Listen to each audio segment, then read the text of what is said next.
Before we let Louie go. Well, I want to mention Before I things. go, I want to say something nice about David Spade. Tags are different because true. tags are, they're like extra farts. They're just like, you know what I mean? Just people, if they really liked a joke, they'd take a long break of applause. And I was like, what the am I supposed to do? I'm standing there and they're applauding. They've shut down my show.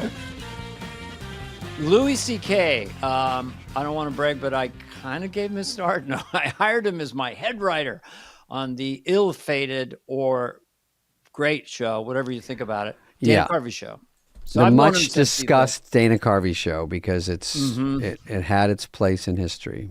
So it was fun to see him because it's been so long, and he was talking about how nervous he was. He never seemed nervous to me, but it was a new thing, and watching Colbert and Carell and all that.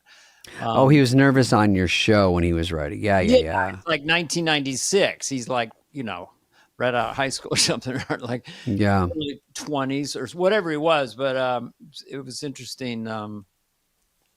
And he's arguably one of the best out there. I mean, for stand-up, for just straight stand-ups, he's in the discussion.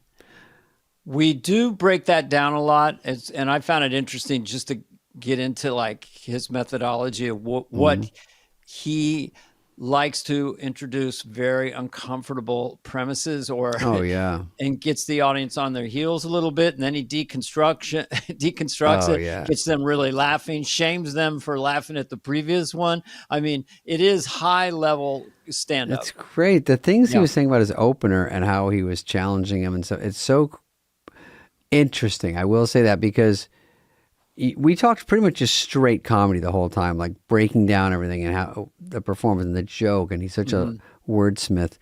But I could have gone on. We could do him again easily because we went on and on and on. Yeah, he's a scientist about it, and he loves it. He also has a book out, Ingram, which is a real book. It's not a comedy book. It's not his life as a comic. Ingram is a kind of a bleak, riveting. It's I a read the riveting first chapter. story about a young person's journey, leaving their home at such a young age and everything they go through. And it's written, in the world of John Steinbeck or Mark Twain. Leave it to Louie to write this great book with great reviews. Yeah, I mean, I read the first chapter and I'm like, would never know it was Louie. It would just it's a well-written, interesting, riveting book. Yeah. Well, there's Ingram and there's Louie, and he's doing comedy all over. So you know him, and here he is. Bad news: Dana could make it. Oh, hey. Long time no see. I know. Look at these two. You look just the same. Yeah, He doesn't look. He looks good. How old were you when I first? I mean, Hey, I saved it for the podcast. No, it's already started. Go ahead. Save it for- It's always starting. yeah.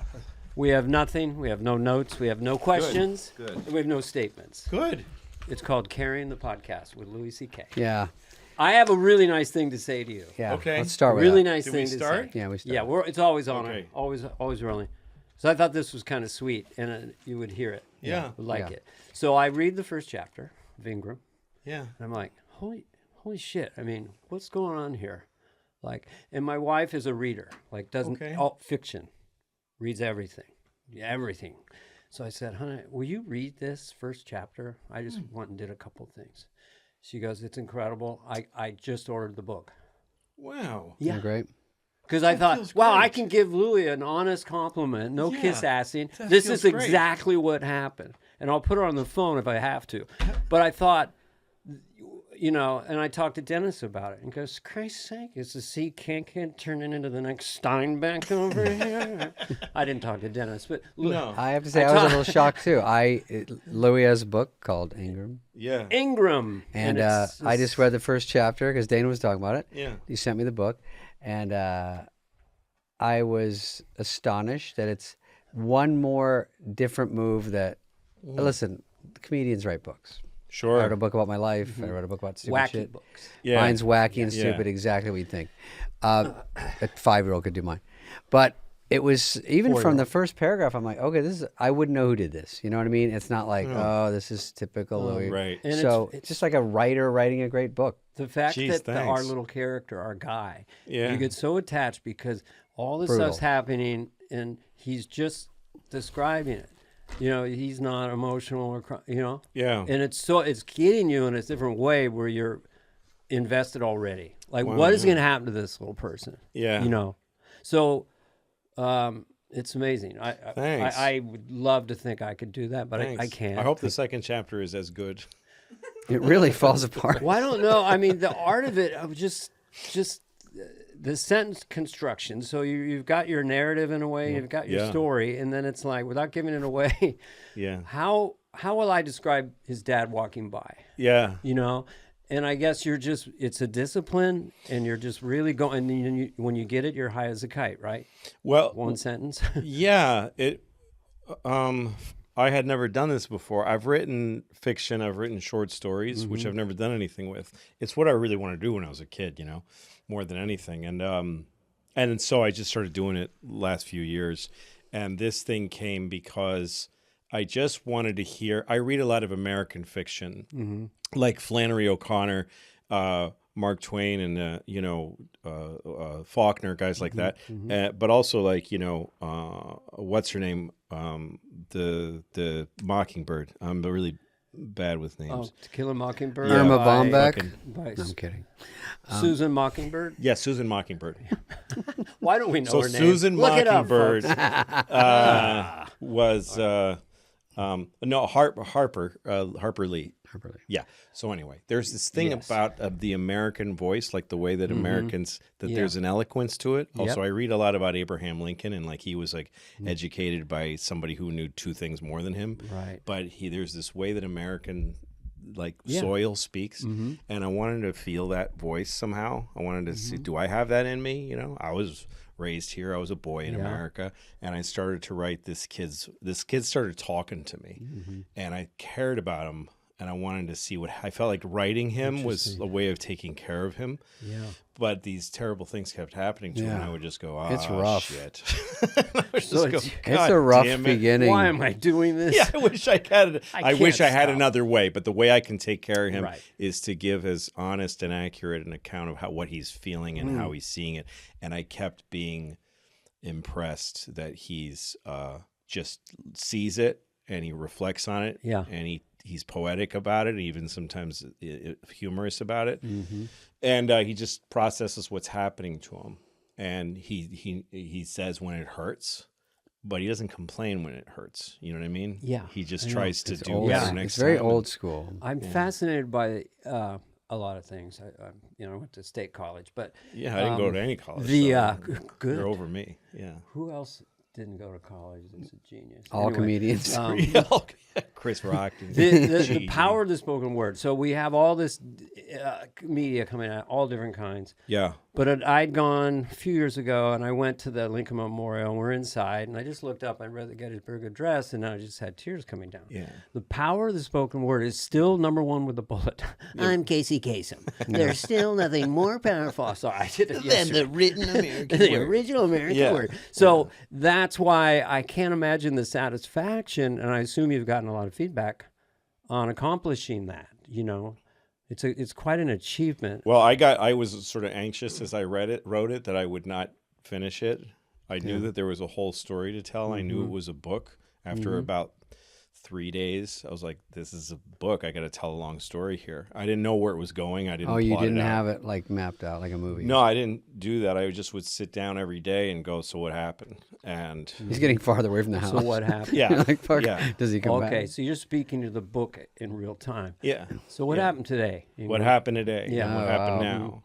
And then there was points where I kind of felt like that's part one. Like it just hit me. That's part one, and we're going to later, or maybe we're going to right after. But something has shifted. Right. And I would feel his voice start to get more eloquent as he got older, which in a sense doesn't make sense because it's all in past tense. The one thing that kept me feeling okay about it was that it was all in the past tense. So I'm like, well, he's not dead. And You you know what I could mean? control. Yeah. You're still the puppet master. I never feel that way though with You fiction. feel like it's driving you. I feel like I've got a responsibility to report what sort of the story. Like you're like, is I carve can't it do out of this. there. It won't make any sense right here. Right. Well, it's it kind has of to like go carving forward. a sculpture. It's like the rock is there. You can try to find something in it, but it's not up to you what's really there. You know what I mean? In a sense, that's a little bit. I think one of the hard parts, if with ADD prevalent, is like you get to Same. an idea and you go 25 pages, like, God, should I have this other idea? You know, Yeah. Yeah, maybe I'll go to this other idea. So Yeah. stick to one thing for that long a time is. I didn't think I could do that, but I've done a lot of work over the last few years on myself and on my what's going on in here. So I've got a calmer spirit. So I'm more able. I wrote another book after this one. I want to be Because I able just to wanted to say keep going. that. How long does it take for A this calm one? spirit. Yeah, it's right. It's good. Calm Well, spirit is good. that's the whole thing. Yeah. That's what Jesus said to his disciples. Peace be with you. Peace I give you. Peace. Is Peace that what of he mind. said? Absolutely. I don't remember that. Oh quote. yeah. He talked a lot. Peace be yeah. with you. Which Yeah. movie did he say that? The one with Passion of the what's Christ. his name? Melvin Gibson. Yes. Melvin Gibson's coming out with the resurrection. He's gonna. Yeah. Yeah. Well, that's a nice thing about. Did you go to church when you were a kid, or do you still? Lutheran, lapsed Lutheran. Now I'm a Catholic. So I grew up in Catholic church, Yeah. and you'd turn to your neighbors and say, "Peace be with you." Yes, And I always and with liked you. that part of it. that is my current favorite part Yeah. because I realize that is the greatest gift. You shake hands with somebody next to you. Yeah. You Peace shake be with you. hands. And you or say something kind of old and this. funny feeling. Peace be with you. You don't say that. In real life. No, when you're leaving the farmer's market Right. To the park- valet. to the Well, valet. you're Peace- connected peace be And with then you. Dana, when they give money, so Dana on to tightens you. up. Yeah. The They go, mat- put a quarter in, and Dana goes, yeah, I don't like this part. Yeah. You foster more empathy. You become a Yes. better person. Yeah. You're just fostering these teachings from 2,000 years ago. Yeah. You don't agree, though. You seem a little against No, I it. got lost a little bit ago. Johnny, Yeah. he's still on Ingram. How do you spell that name? I'm like I-G, no, Yeah. I-N-G. And Ingram was his name. That's right. That's right.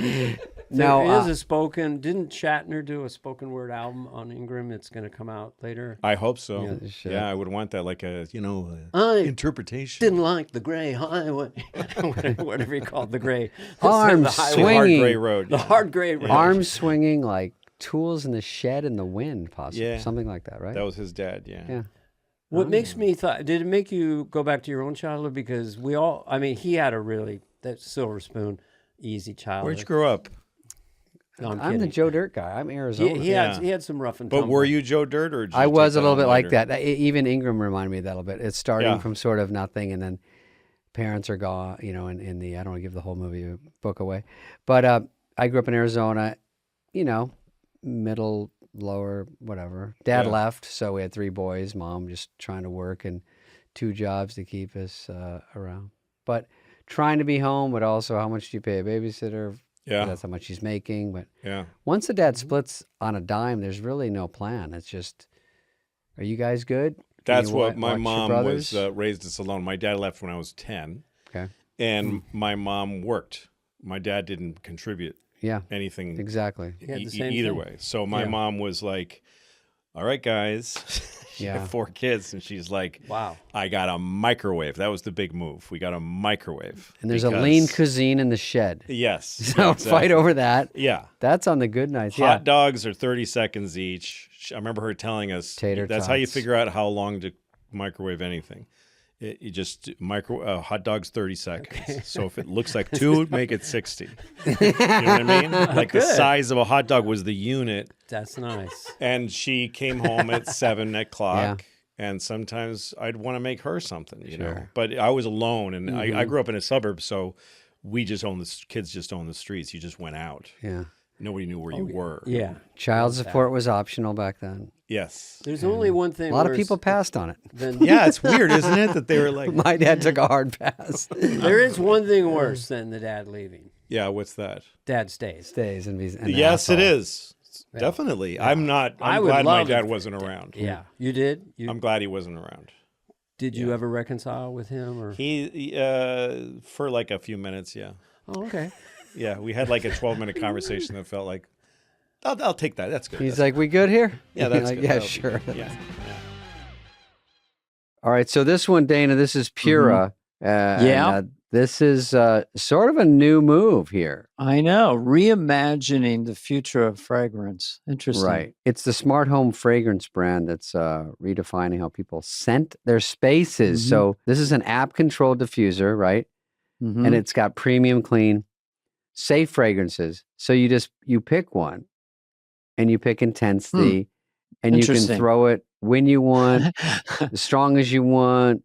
Because, sometimes you go into a house and you go, this house is like an old person's house. You know what I mean? Or you go in and you go, oh, they like to party or whatever. And then we go into yours and it's like lots of hair products. It's like, oh, it smells like hairspray. Yeah.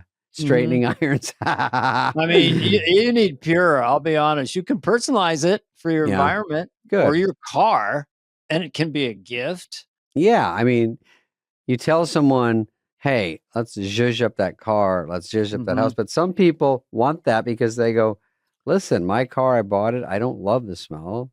And let's fix it, And this or maybe you just want new car smell right forever. I'm sure they can do that with smart sensing technology, I hear. It's like sleeping with sort of a noise behind you or something, like puts you in a better mood, that kind of thing. The promo details are November 1st to the 31st. And you get a free Pura set when you subscribe. Smarter Sense starts with a free Pura diffuser. You did that pretty well. I know. I said it really well. I just thought of it. You thought of it. For a limited time, you can get a free set when you subscribe to 2 cents monthly for a year. I'm saying the word cent. It's kind of nice because you can customize your experience with the app-controlled tech they've got and enjoy premium, long-lasting scents in a sleek, modern device. Just in time for holiday hosting. So it's going to smell like the Christmas tree. People and all over, that. you can tweak it a bit. That's a good idea. It's like having music. It's something like that. Yeah. Anyway. Background music, background. Yeah, that's what I said. Subscribe to a festive scent now. Easily swap it out later. This exclusive deal won't last. Shop now at Pura.com. What about you? You're cute. Yeah, he's tough dad. Grew up tough dad. Yeah. He saw some stuff. Yeah. And I got, for better or for worse, I got a Disney face when I was younger. That's how you survived. I was a Disney face. So I'd go on stage and I have shaggy hair and I'd be doing all these voices and laugh my ass off. And people would go, well, you had a great child. I mean, look at you. Yeah. It was all just an illusion. Of course it was. But it goes to some pretty dark places. Same. Yeah. So. Anyway. Yeah, being a boy is, that's the one I know. And I know it's tricky. Yeah. And you're a little alone in it. There is a cultural thing of like, you do this, for boys.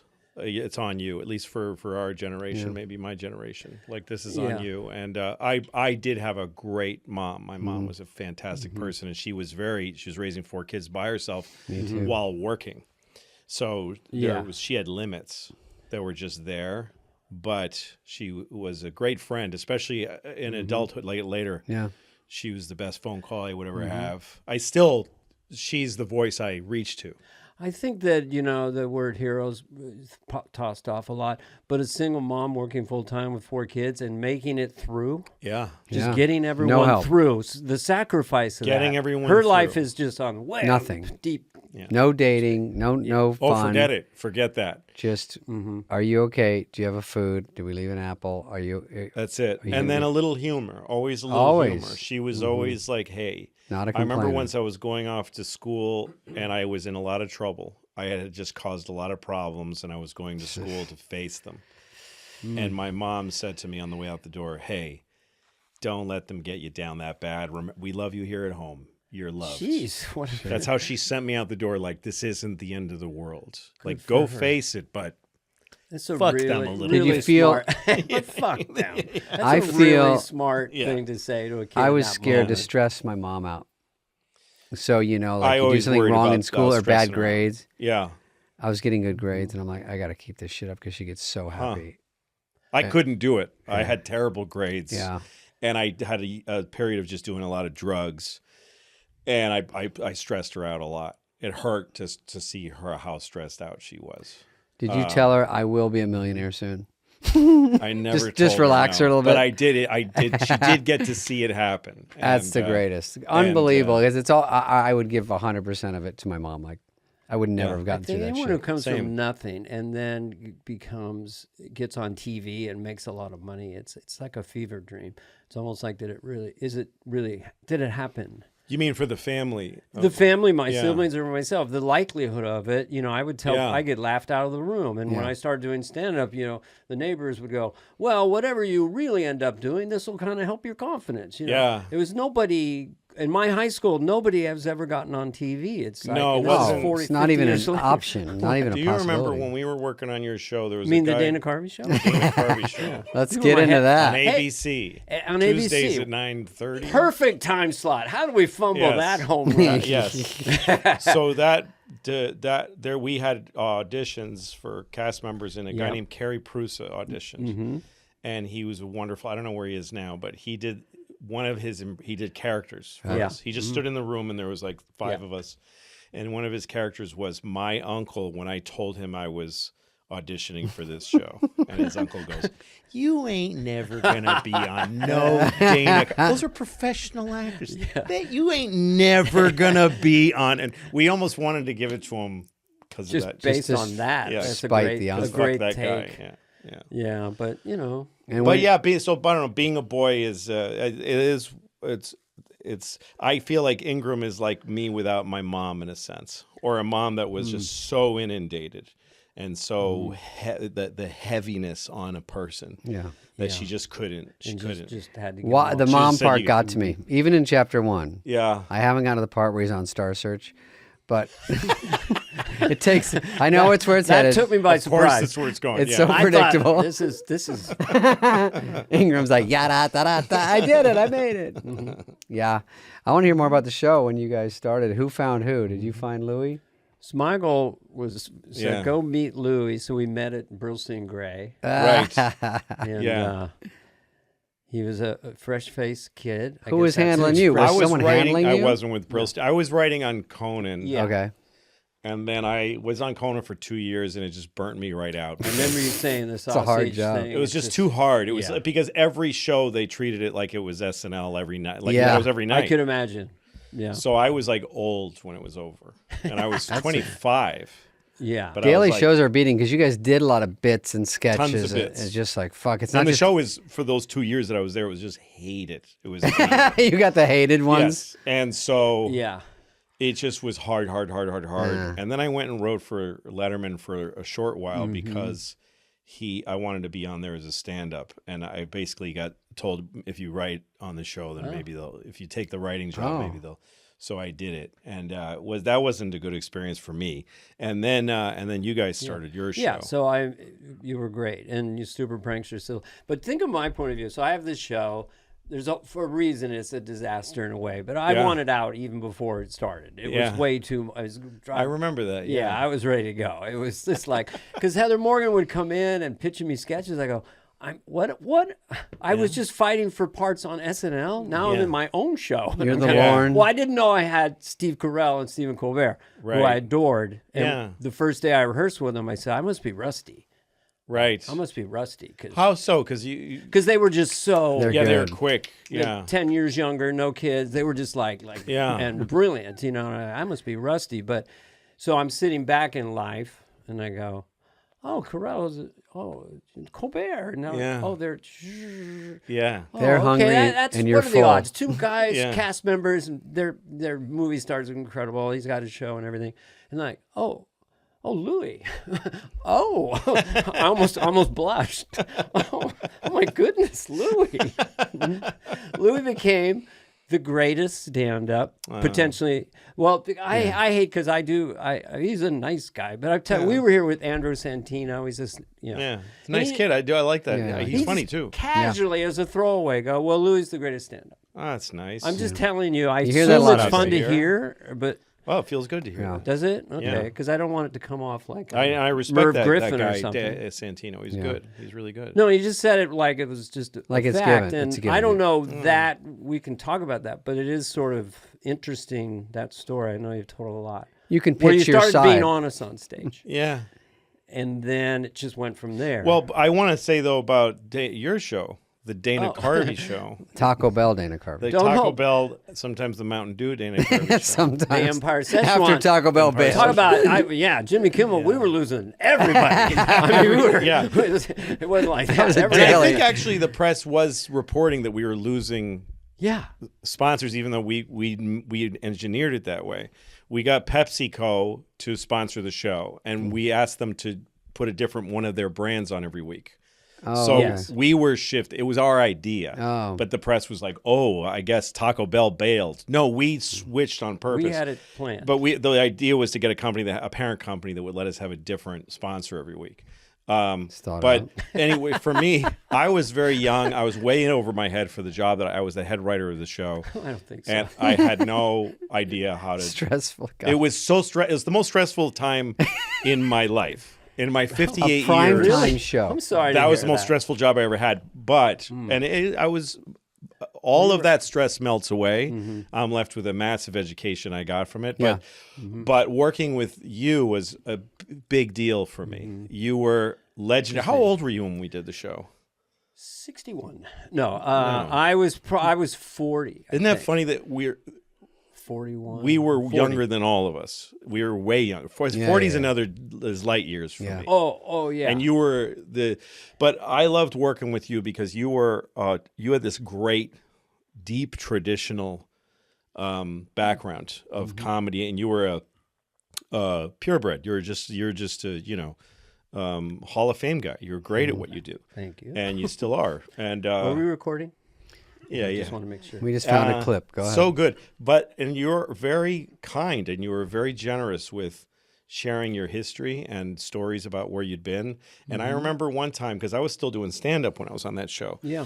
And I did my second shot on the Letterman show. And I just sort of left work and ran over and did Letterman. And I came back to work.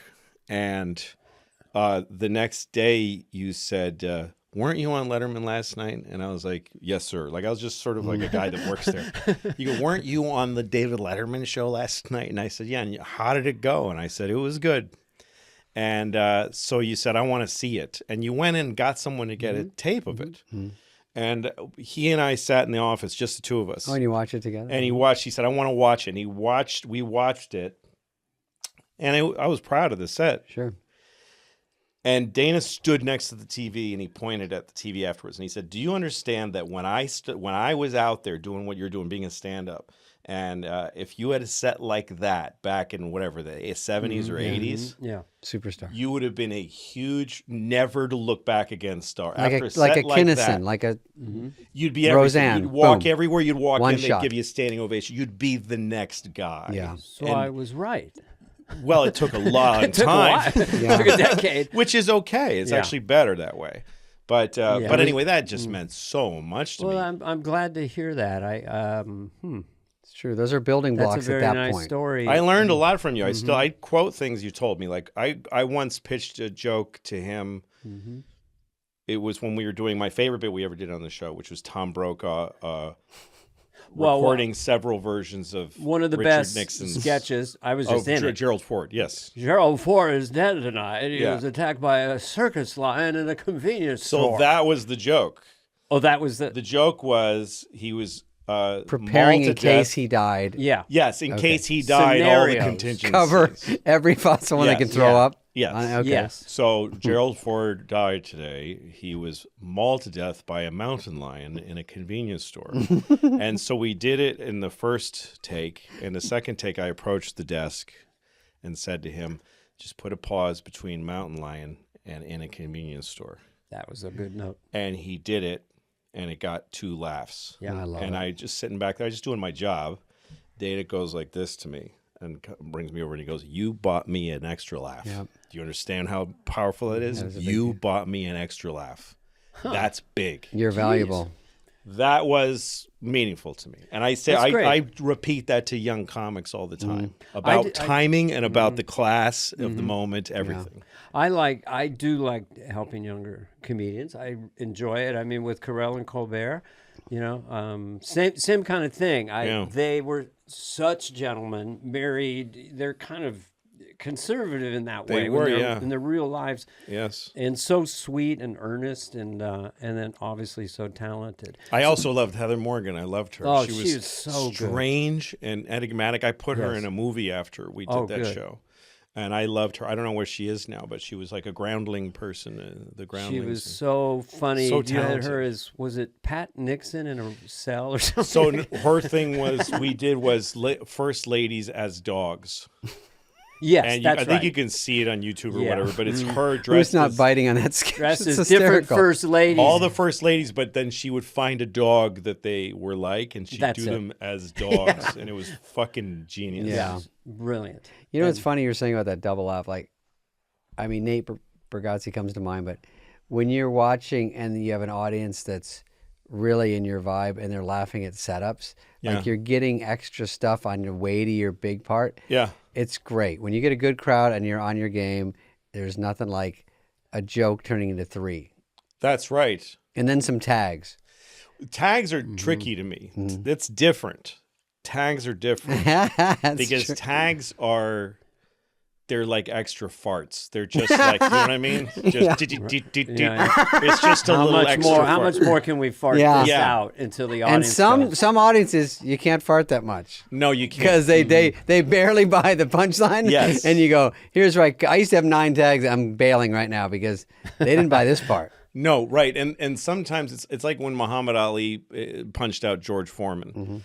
Yes. There was this one incredible one punch, and George starts falling, and he had the next punch cocked, but he never threw it. That's right. So you knew he was He going just- down. He watched him go down. To Yeah, twist yeah, yeah. and turn. Yeah, like- but he kept it because otherwise it would have been like Too many awkward. tags. Yeah. But I like a thing I've been doing on stage recently. I'm on tour again now. Is there? It's almost like a pre-tag. It's like they haven't laughed yet, but I'm going to stop here.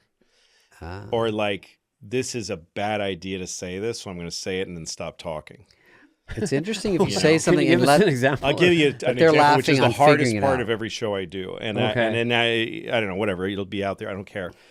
I'm talking about what's the worst thing that can happen to you? Like it's a subject about what's the worst thing. Such a Louis C.K. Right. premise. What's the worst thing? Yeah, but it's already funny. So, well, because it's somebody that told me always prepare for the worst, Right. which means you have to first decide what's the What's worst. the worst? Yeah. And so the bit I had been doing was that for me, it would be getting somebody torturing my balls. And it's a long bit that I'm not going to repeat here about Right.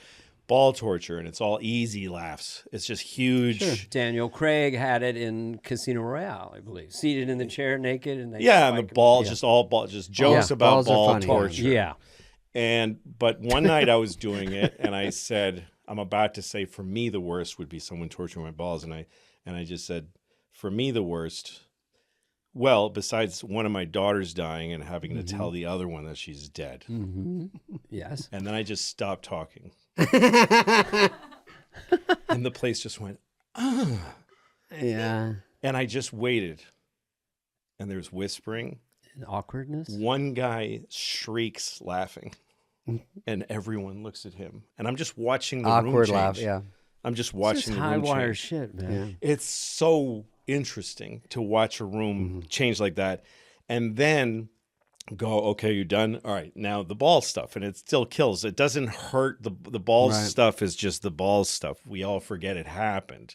But there's a moment This in pause there. is the more interesting It's part. really something. I've done charity events where right before me is a terminal patient in a Yeah. wheelchair. Yeah. And I thought, oh man, it's over. Yeah. And they need the release Of course they do. so bad when I go up that it's, Yes. it's actually, because Well, you're because creating, you live in the world with that. So Yeah. it's like if you're being funny, you live in the world where people get hurt and where there's tragedy. Yeah. It's all in the same world. So if you toss the salad a little bit more and let these things be next to each other more, it's Are you kind of, I don't know where you're, it just seems like, are you even more playful with the form? Yes. Because you already broke it in the early knots. There are so many things we don't have to talk about that nobody had ever talked about and made it work. Like the guy who makes the latte. And Yeah. you walk away and that word comes in your That's head. right, yeah. Like, I watched that in awe. Like, how did he land this? How did you Yeah. make it okay? So you broke all that. So now it seems like you're a Svengali with stand-up and playful with it because you already have your iconic. So is it more fun in a way to dance outside the lines? So it's the more you do it, the more the spectrum grows of what you can see, what is possible. And as long as you keep trying, as long as you're willing to be uncomfortable, as long as you're willing to have discomfort in the room. So if you always go for what you know works, that's going to get narrower. Till one day you're going to go like, I can't do this anymore. You're bored. That's my act. Go ahead. It's natural. If I have a second of silence, I go crazy. I'm not gonna do it. Well, also, 1 second. 1 second of silence. Well, also, you've got trained audiences. Sometimes they yell out when I have a pause, and it's the toughest thing because you want those things you're trying, or you want to you need 2 beats, not just one. You need 2 before something, and they get in there, and you're like, that's the worst, because when you feel that, it makes you go faster. Yeah, and that throws it off. But that's I had a young guy open for me, Dan Docimo, very funny young kid who I saw on TikTok. And wanted to it's the only thing I look at in these apps is stand-up, because I don't know everybody out there anymore. And I saw this new voice. I'd never heard of him before. And he's from Chicago, and I was going there to play the Chicago theaters actually just a couple weeks ago. So I asked him, come do 5 minutes at the top of the show. And it's interesting to take a guy who's just really a beginner and make him open a 3,500 seat theater, like in a major concert. A big room. Yeah. So I watched all of his sets, and I gave him a challenge. I said, do a different set every night. You're doing three nights. And he said, I'll do it. God, to work with Louie, he must shit his fucking pants. So first show, he's really killed. I said, great, show me something else tomorrow. Second show, he did 10 minutes, killed. Third show, I said, you're only doing 5. And again, I want it different. And the crowd was tougher the third show. And I saw him go up there like, this has been going great. And then I saw him go, whoops. And then right before the end, he went to a bit I'd seen before. And so... Did you spank him? I can't... You look so hopeful. Was he grounded during your set? Well, sometimes, if you say something really softly... That would have been a good character for you, a guy who always goes there with every information. Did you spank him? Very little energy toward it. Did you spank him? Yeah, did you spank him, guys? In case you're into it, too. Did you spank him? You go, oh, you did? Yeah. What's my catchphrase? But I'm fascinated. You're up there... Oh, so let me just finish with Dan. Yeah. So I asked him what happened. Why'd you go to Good question. He said there was a moment I felt I dropped. I felt the energy drop. I felt and you're here. You're watching. It's high pressure. Yep. I said that moment is everything. That panic, getting past that panic without servicing it by doing something safe is going to be your whole thing. Is if you can get past it and go. I'm still going to do something that's not necessarily a great idea because this big guy's watching me. This asshole, Fuck him. I got to do this thing. It's important to me. Yeah. That's going to make all the difference for you. One thing that I found out about myself is I'm just completely different in a small room. Because I can do one-man sketches. I do the world's first sociopath in ancient times. Hey, where's Steve? I don't know. What's that arm coming out of the ground? It's Steve. I hit him with a rock. Am I weird? I don't know. There's only 39 of us on the planet, so you might want to tamp that down. Well, sometimes I leave the tent at night and I scratch myself with bushes. Oh, that's strange. You're weird, aren't you? So I can't do that in 3,000 seats or a corporate date, but in a small room. And then what happens to me, if the audience is not laughing, I love it. Because I'm doing... You mean in a small room? Yeah, because I can sense, I see them not laughing, and I'm doing the most ridiculous thing, and that makes me laugh. But this is, 50 years in, It's so funny when they don't laugh. Come on, hilarious relax. When they don't laugh. Yeah. It's the only funny thing in the world. It's an unlaughing audience. It's greatest. Hysterically funny. Louis C.K. plays to silence. Oh, it's so throws a party at the hotel. When you do a thing and they're just sitting there, you're just like, that's the best. But you're doing it unfamous, all this stuff, and then you're doing it famous. Yeah, on purpose. Dennis Miller, and we love. Yes. So was my favorite, still is one of the top guys out there. Absolutely. And no doubt. Just such a wordsmith, and so I was opening for him. Great. And he saw me and says, why don't you come on the road? Same thing. It's like a huge deal. So I do it. And then he goes, from when he saw me, I had done different stuff, and he goes, "What happened?" And I go, "Oh," he goes, "Where was the stuff I saw?" And I go, "Well, I had done a couple road gigs, and I wasn't killing." Mm-hmm. And they said, some of your stuff is a little weird. And so I tweaked it to think it would be stuff that would do better. And he's like, Jesus, dude. He goes, I liked you for that. Yeah. He goes, do that. He goes, fuck that. Go back to that. And if it doesn't work, then you're not supposed to be a stand-up. But don't try to second guess it. That's very good advice. He goes, because this isn't making you laugh. No. That was the greatest. I was like, yeah. And he's like, just whatever you were doing, whatever your thought process was, just keep doing those type of jokes. And if they don't work, then it's just not working. But that's the stuff that I like. Yeah. And if you can get through that, like you say, you push through it, it somehow catches on.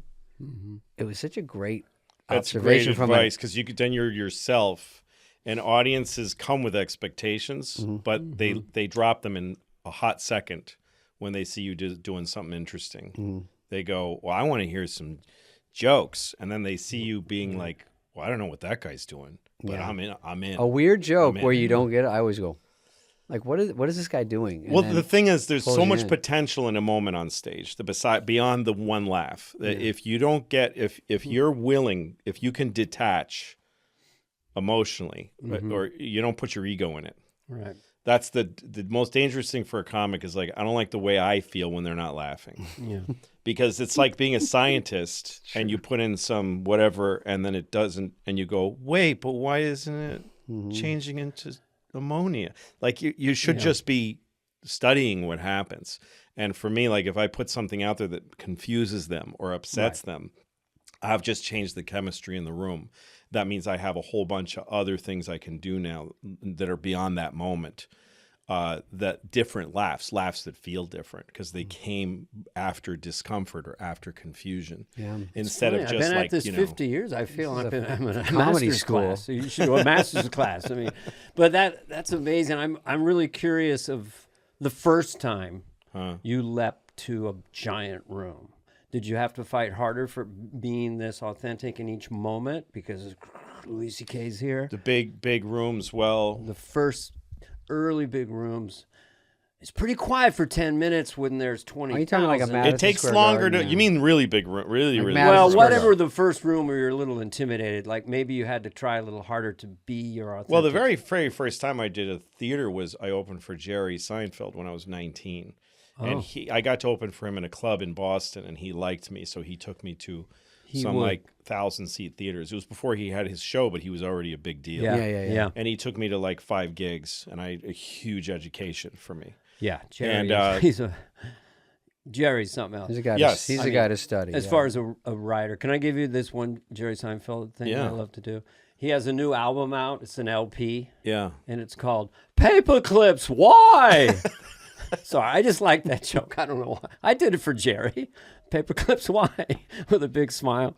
Anyway, so go ahead. So you're. I do you have to work on pauses and stuff if it's a big room? Yeah, so I learned this from Jerry. So I did, I opened for him, and I'm just a 19-year-old, been doing comedy for like 2 years or one almost. And I'm just doing my stuff. And it was the 80s, and there was people used to talk about applause breaks back then, you know, it was a thing then. That's what you wanted, yeah. So there was like people, if they really liked a joke, they'd take a long break of applause. And I was like, what the fuck am I supposed to do? I'm standing there and they're applauding.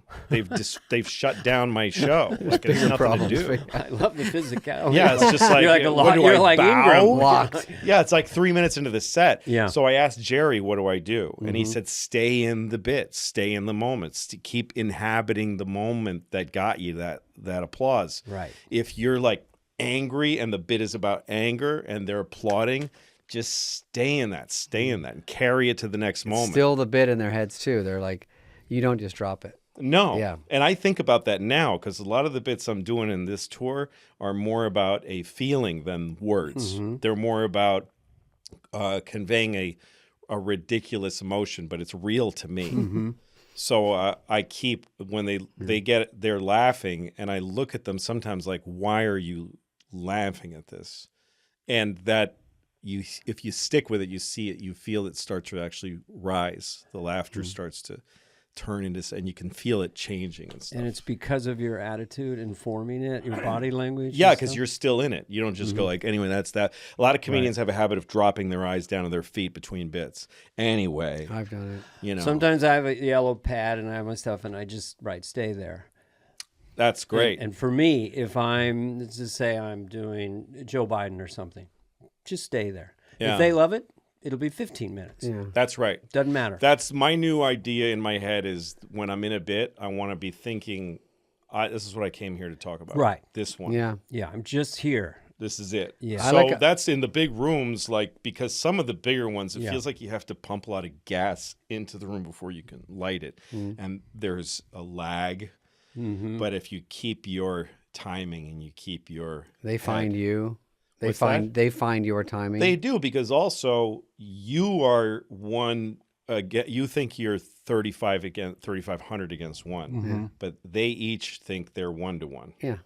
So you have to know that your perception is distorted. Yeah. People used to say, "How is it going on TV with 20 million people watching?" I go, "It's probably 2 at a time, Yes, and they're all watching one guy. and they're just in a room Yeah. with 2 people. It's not that big of a deal." On Yeah. SNL, you're just trying to get that audience to laugh. You're, not always cognizant. One thing I was found interesting watching you over the years is that you do have a toolkit.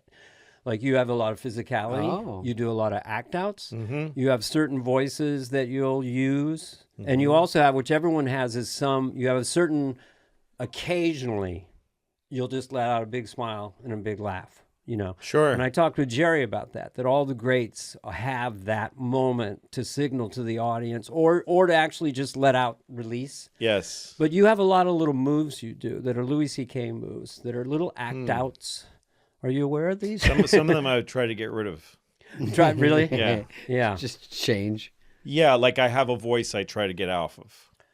I have a voice that when I hear it, I go, get out. What is it? Is it Oh, sort It's of this guy, That guy, and yeah. he's trying to explain, and he starts cracking because he doesn't think you're getting it, Oh, my and then Yeah. he's really upset. But inside, he's going like, "What are you doing? Stop it!" Yeah. So, and maybe it's an age thing. I'm trying to be this guy. Open the throat. I go on with hot tea. I open my throat. Yeah.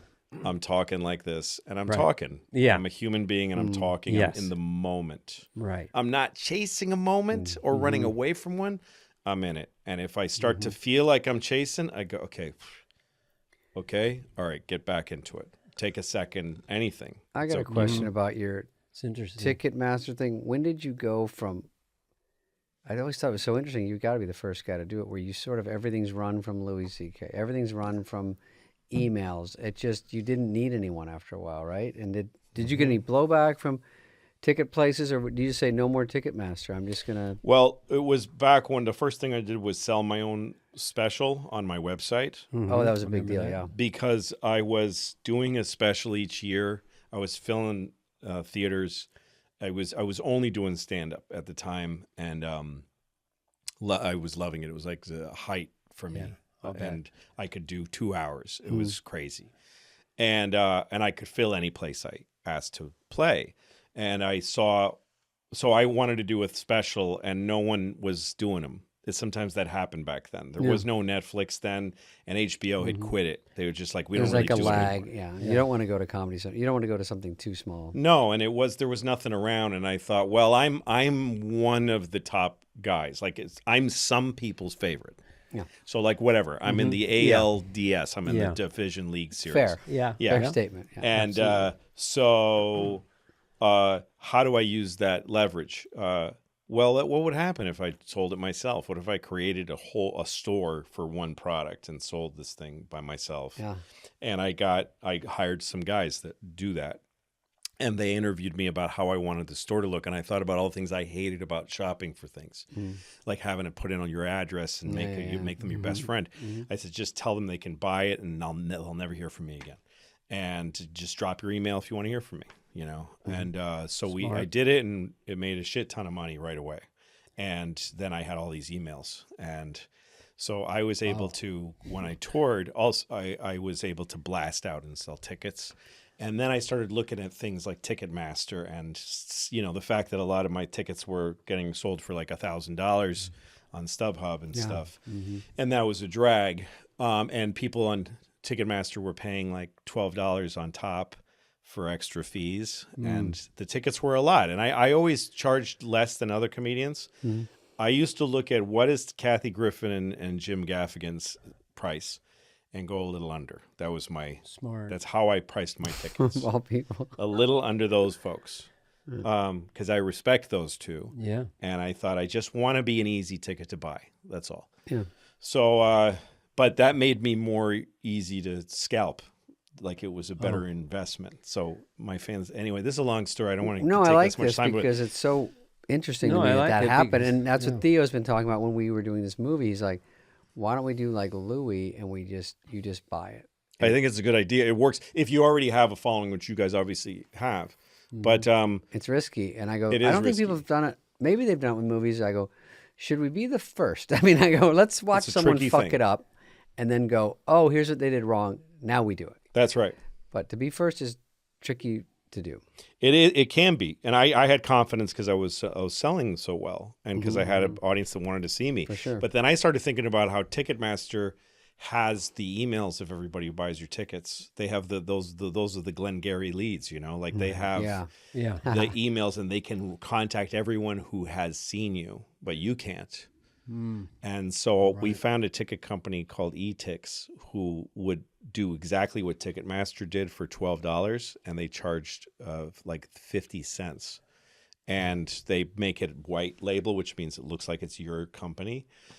And so we decided let's just do that. But then we learned that Ticketmaster has a large monopoly on this stuff, and that they pay theaters to not use they pay them a premium to not use other Start finding companies, that shit out. which is smart for them to do. And I didn't have a problem with Ticketmaster. They had a lot of power. Right. And I created an alternative. Our tickets were way cheaper, and we hired people who were ex-scalpers to keep our stuff off the secondary market. It cost a lot of money to do this. So I made like a quarter that tour of what I would have made. But you put it in place. And it was fun. It was so fun to do this. And I never was anti Ticketmaster. I'm a capitalist at heart. You weren't full Pearl Jam. No, I just was like, let's see if there's another way. And sometimes we would find a room that didn't have a Ticketmaster partnership, and we would engage just them, rent and a then they place, call us right? back and say Ticketmaster found out we were doing it. But we made that room a bunch of money. So Do you four-wall what- rooms? I mean, you rent I rooms, did or- back then, but now I just don't have that kind of leverage now.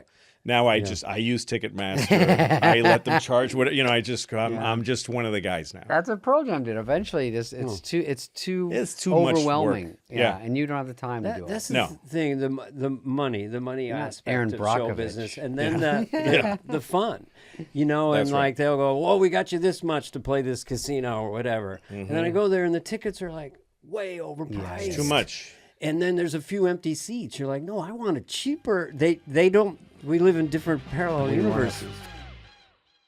I'm going to tell you, Dana, something you do know, but you don't think about a lot, that the human body is fascinating. But did you know that scientists now openly say that your gut is the cornerstone of your health? The gut is the foundation of overall health and vitality. It's not just about digestion. The gut affects everything from energy to mood to weight management. I knew this, and even longevity. But here's the problem. Most gut supplements only contain probiotics or probiotics and prebiotics at best. And that's why Bioma is different. Go ahead. That's right. Bioma contains all three, David, essential ingredients the gut needs. Prebiotics, probiotics, and postbiotics. Each ingredient is science-backed, third-party tested, designed to work together to support better health from the inside out. Just 2 capsules before breakfast make it simple to take the guesswork out of feeling your best. Go to bioma.com/fly and use code FLY to get Bioma with an extra 15% discount. This is a limited time offer, so don't miss out. Claim your extra 15% savings today. The thing that also impressed me was when you went to FX and they're like, Louie, make a show for us. Genius, And comedians will quote this.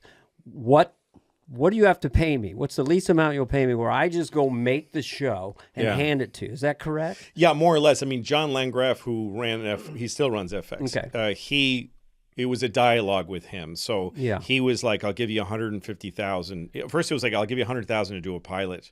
And I said, the only way I'm doing that is if I hand you a DVD. You wire me $100,000 and I'll hand you a DVD. We don't talk between those two things. And he was like, done. So we did it. I handed him a DVD. He's smart. They went nuts for it. They had a bunch of I had a notes call, and then after the notes call, I called him. I said, I'm not doing that. I'm not taking By the way, I notes. did the whole call. Yeah. I didn't listen to one Everything thing. a comedian would hate, you just said no. Well, because I had the power I had was joyful. In Because other of the words, stand-up. yes, because he would say, well, it's standard practice. And I'd say, it should be, it's smart of you to give notes, but I don't feel like it. So let's just not do the show. I'll give you back the $100,000. It always ends with, let's just not do it. Here's the money. I don't feel like it. I think you're really doing the right thing. I'm not. And he was like, okay. But then when we went to series, he wanted to do the show for very low again. And I would say, well, give me more. And he'd say, okay, but I got to ask the boss for that money. I'm giving you checks I can write at my desk. Right. And no one asks. Cool. Yeah. But if you want more money, you need more interference. So he kept me. He was that guy's a brilliant guy. So he became an ally. That's right. And he payoff. also, when I pitched to give him credit, when I pitched the show, when I went there, he was like, I want you to do a show. And I said, I don't really need a TV series. I was on the road. Yeah. And I said, maybe a sketch show. And he said, I don't want a sketch show. And he said, I want you to do a show about your family, the stuff you talk about on stage. And I said, I would sell that for a lot more money somewhere else. That's what I said to him. And he said, what if you do a show that feels like sketches, but has a central theme of your life? Mm-hmm. Yeah. And I said, that reminded me of Annie Hall. There's like animation. Yeah. Mm-hmm. And I said, and he goes, if you want to make Annie Hall the TV show, I'm happy to have you do that. So he helped me come up with what the show was. Yeah. And that became an iconic. And their Became currency, what we did, yeah. Their currency is ratings. It's also awards.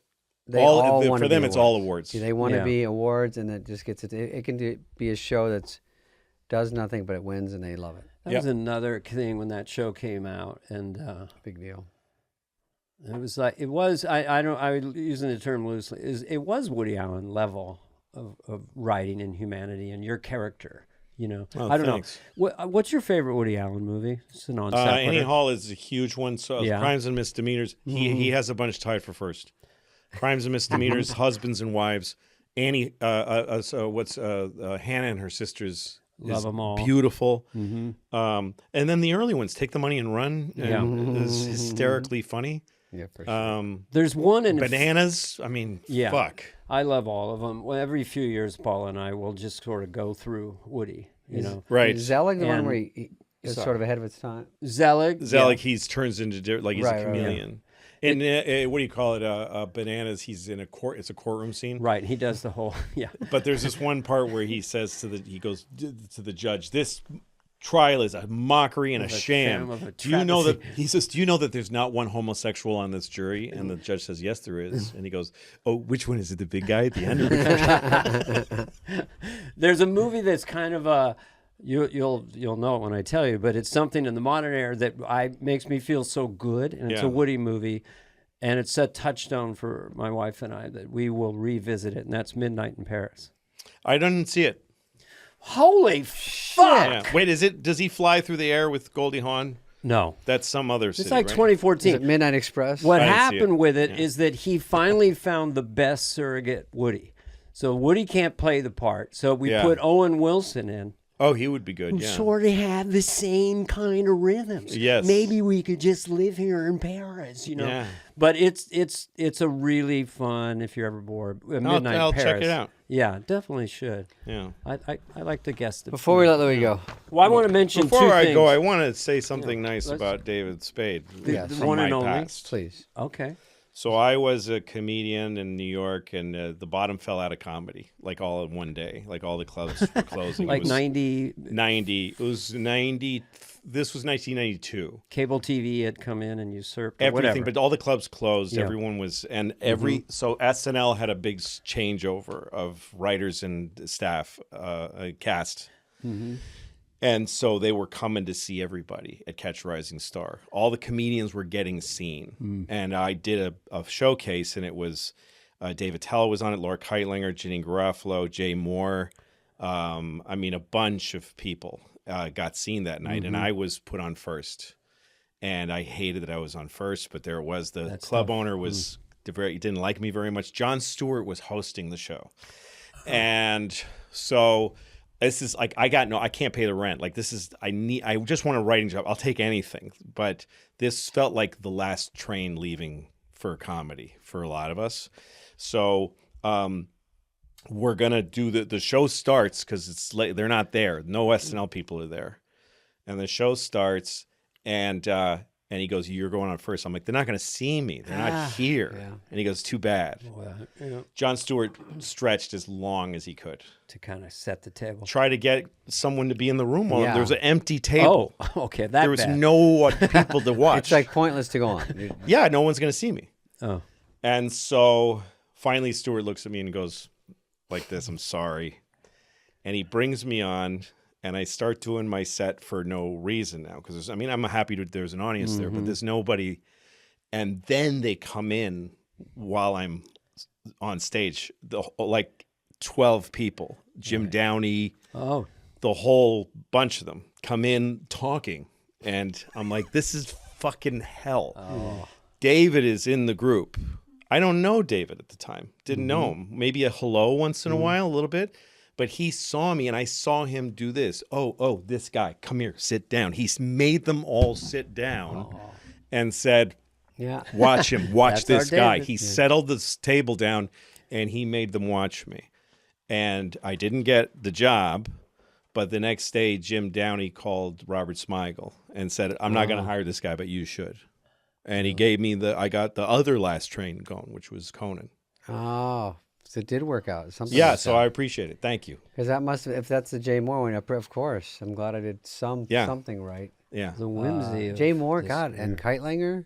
Yeah. Because she did a year or two. Yeah. That was a big night. Then you hosted 4 times. Yeah, you hosted 4 times. I hosted 4 times. You're traveling the world. I just thought this is something that comedians talk about. Okay. Recently about you. And I think Jerry mentioned this. Just, again... Hey, imagine this. He said it. The family trip, and you get the kids in the luggage, and you put the wife in, and then you walk around the car, and that's your vacation. That's your vacation. So that is the walk from the car to your door. That's just such a well-observed moment, and it was done so. It just sticks with me. Yeah. And the recent one, which blew my mind, I guess I saw on YouTube or something, was that you did this bit about Good Will Hunting. I guess you hear about that because it was like, oh no, what he can't. What is he? This movie's for 30, and yet it was completely relevant. It was so funny. The physicality of the hand you're doing, him typing. Oh yeah. Him typing the movie and just doing. Going, I'm like a really tough guy, so but I'm amazing. Yeah. I'm a genius. And I beat up everybody. But I beat everybody up. It's incredible. Yeah, and that's just funny seeing that and doing just a slightly altered voice. You get such a long bit. I watched it before you came over this morning, and you get so much out of it. Thanks. There's a lot. Thanks. I still watch your clips. Instagram is good because they come in, like you said, watching stand-ups. You'll see new ones, but you're on there. So I see these bits, and I was trying to remember them to go when he comes in. I got to say this. But there's too many. So it's always good to see one I haven't seen.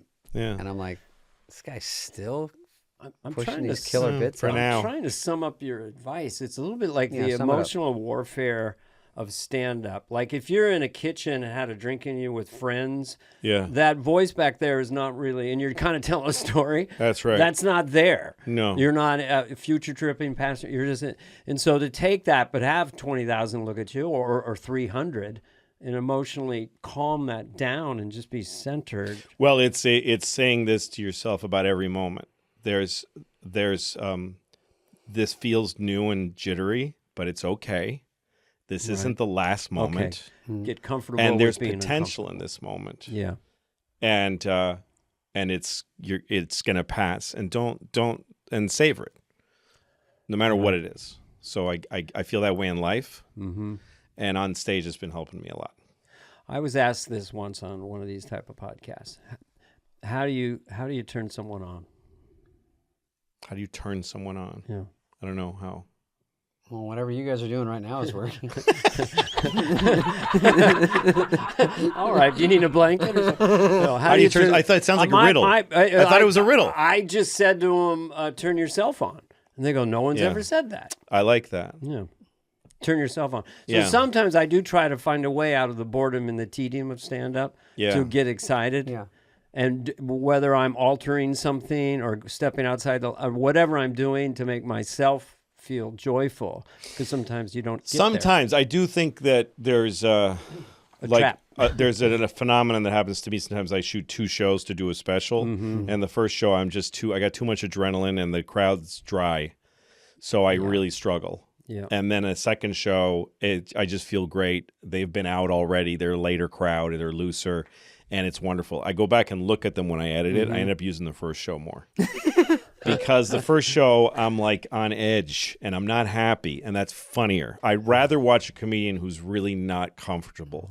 We as comedians want to be like, we just want to be like, That's me. hey man, it's going great up here, but that's not fun. It's not fun to watch for stand-up. It's not fun to watch somebody who's in the pocket and feeling really great. It's fun to watch somebody who's like, I don't know how to explain this to you, and I kind of hate you a little right now, and I want to go home. I'd rather watch that. Okay. It's great. I'm going to do a set tonight and apply all these techniques. Good. And there's going to be a giant, I've already made a little text. There's going to be a huge picture of you at the Comedy Store behind me. And I go, this is the guy who told me to do this set. And when they take me off in handcuffs, Yeah. I go, oh, it's No, very he's at the- interesting. Well, God, that's fascinating. No wonder you're still at the top of your whatever. He's Still at the peaking. Istanbul Improv. I'm looking at Dana. All these places all you over the play. world. I'm going to Istanbul, yes. Crazy. Yeah. My act. Have you doesn't been there work before? India, I'm also going to in India. the Valley. Never been to India, never been to Turkey. I've been to Athens and Bucharest, some of the places I've been to. And they all speak English. They all stand up in English is all over the world now. It's a big Damn. thing. Yeah, I play a lot internationally. Well, my So, stuff about Ralph's work.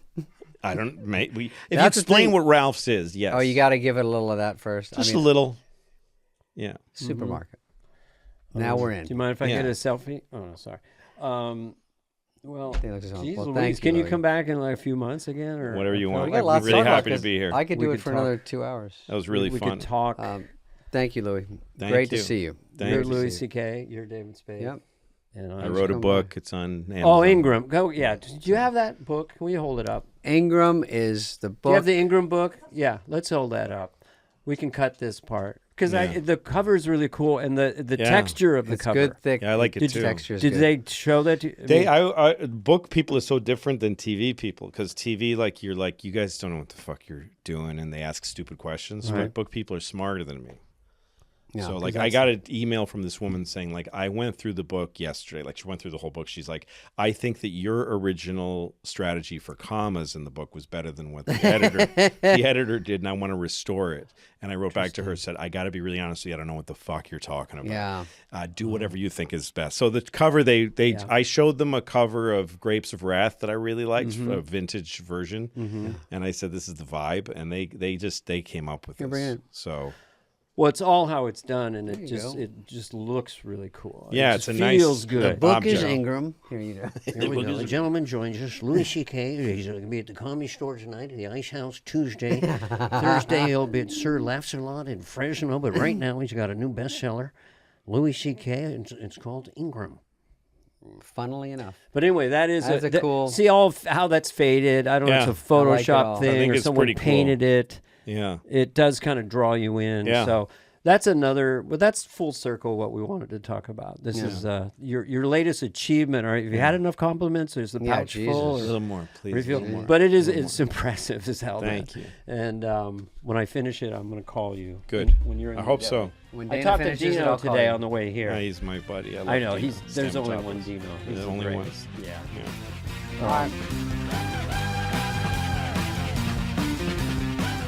Hey guys, if you're loving this podcast, which you are, be sure to click follow on your favorite podcast app. Give us a review, 5-star rating, and maybe even share an episode that you've loved with a friend. If you're watching this episode on YouTube, please subscribe.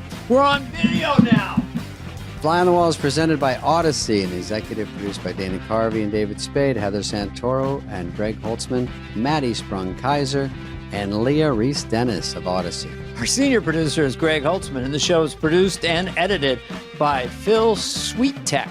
Booking by Cultivated Entertainment. Special thanks to Patrick Fogarty, Evan Cox, Maura Curran, Melissa Wester, Hillary Schuff, Eric Donnelly, Colin Gaynor, Sean Cherry, Kurt Courtney, and Lauren Vieira. Reach out with us any questions to be asked and answered on the show. You can email us at flyonthewall@odyssey.com. That's AUDACY.com.